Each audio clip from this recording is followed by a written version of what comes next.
Welcome back to Lecture 8. In the first part of this lecture, we saw how to get Maxwell to model G' and G" for a real material. We achieved this by adding Maxwell elements together in parallel, forming a multimode equation. What we're going to do this part of Lecture 8 is to relax another problem that we have with the Maxwell equation, that of being able to describe shear thinning. Currently, as we've seen, our Maxwell equation predicts a steady viscosity in steady shear, whereas in fact we know that a lot of real materials shear thin. Shear thinning is an inherently non-linear viscoelastic effect, so we're going to have to add in to our Maxwell equation some non-linear physics that describes shear thinning. We're going to do this in a strain-based formulation, and we're going to be using our integral Maxwell equation with respect to past strain. We're also going to be using the multimode version of this equation. So the piece of physics that we're going to examine is called the Wagner damping function, and it's characterised by a single parameter which we're going to call K. K is our damping factor. We're going to firstly look at how we implement the Wagner damping function into both integral Maxwell with respect to past strain and also the generalised linear viscoelastic model to make it non-linear. And then we're going to see how we actually calculate values of K, because it's pointless having a model if we can't obtain the parameters of that model experimentally. So let's start by having a look at integral Maxwell with respect to past strain. So there on the board is the equation that by now hopefully you're becoming very familiar with. And what we're going to do now is add one piece of physics. So there in light blue is our Wagner damping function. It's an exponential function. There's the damping parameter K, our damping factor. And in the modulus signs, we have our strain history. Please be very careful with these modulus signs. It's very easy to drop a minus sign if you happen to forget they're there. And considering that all strain histories tend to be negative, that's quite important. Now, we can implement the Wagner damping function in any linear viscoelastic model. So now on the board in yellow, I've written the generalised linear viscoelastic function, written with respect to past strain. M of t minus t dashed, if you recall, is my memory function. Gamma of t comma t dashed is my strain history. And I've simply put the Wagner damping function in that product. So typically my damping factor K takes values between 0 and 1. Now let's look how we use this equation.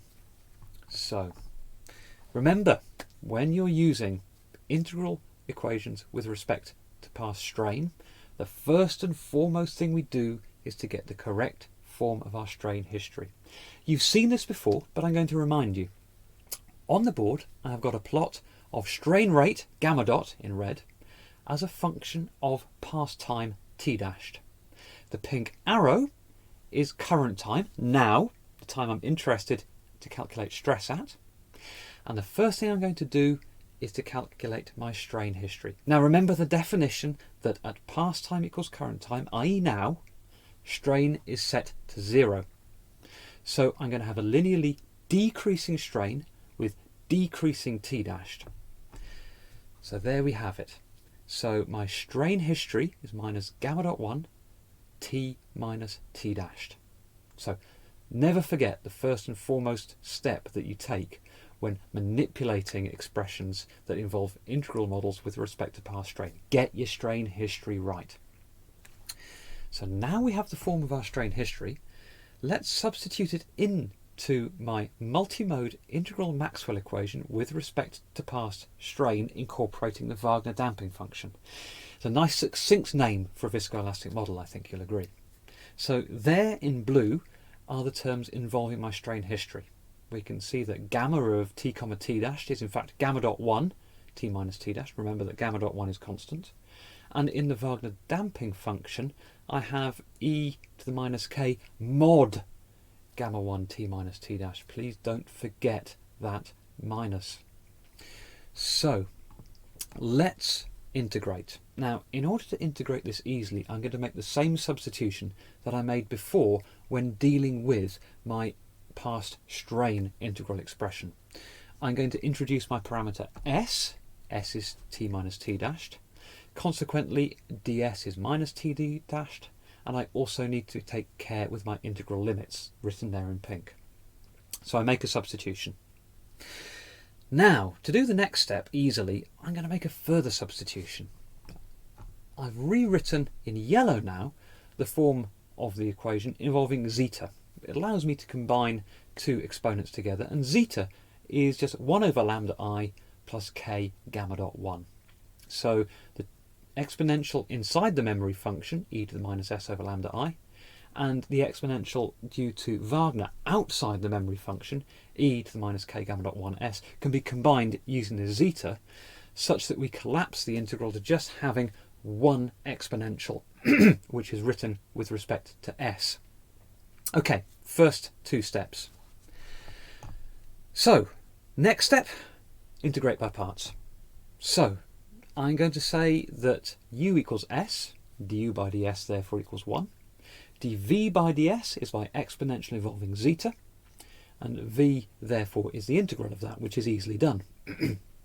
So, integrating carefully, stress as a function of s, my parameter, can therefore be written as a sum over all relaxation modes times the sum of these two terms. So I have an integral remaining there that I need to do. I'm going to leave you to do this calculation. It's written up in the notes if you have problems. And I'm going to skip to the final result. The final result is really important because this is the first time we have seen a prediction of a shear thinning viscosity from a viscoelastic constitutive law. There we have tau of gamma dot 1 is equal to a sum over all relaxation modes involving a fraction where the denominator is quadratic, not linear. And so perhaps we can start to see that as long as k is not 0, we have a prediction of shear thinning in steady shear, which is really great. Now what we're going to do is to look at the predictions of this expression for a number of different cases. So, first case, one relaxation mode and k equals 0. Well, we already said that k has to be non-zero to get shear thinning in steady shear. And if we only have one relaxation mode, then we've got exactly the same result as we had for integral Maxwell with respect to past strain with one mode and no Wagner damping function, so we expect a Newtonian result. However, of course, we can use this to make sure that we've got the right expression, having done a lot of maths. So we're happy with the result. It should predict this, but it's not physically useful to us. Now, let's make k non-zero, but still keep one mode. I'm going to plot stress as a function of shear rate, and remember it's a quotient of these two terms that would give us the viscosity.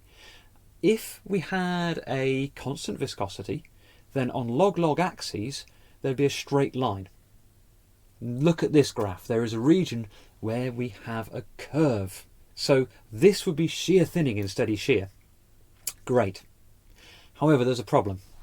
Using only one relaxation mode, we have a curve with a turning point that then predicts decreasing stress with increasing shear rate. We don't want this.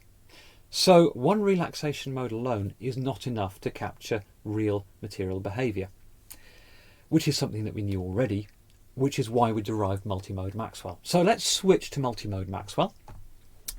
If we have multiple relaxation modes but k is 0, we expect a Newtonian viscosity to be returned. Now, again, I'm plotting stress as a function of shear rate on log-log axes. I have 8 modes, each of which falls as a straight line on these axes. If I sum those modes together, I get another straight line.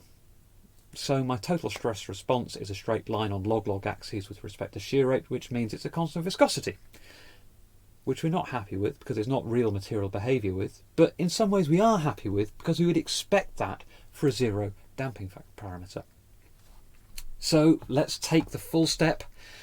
Multiple relaxation modes, non-zero damping parameter, plotting stress as a function of shear rate again. Let's see what we get.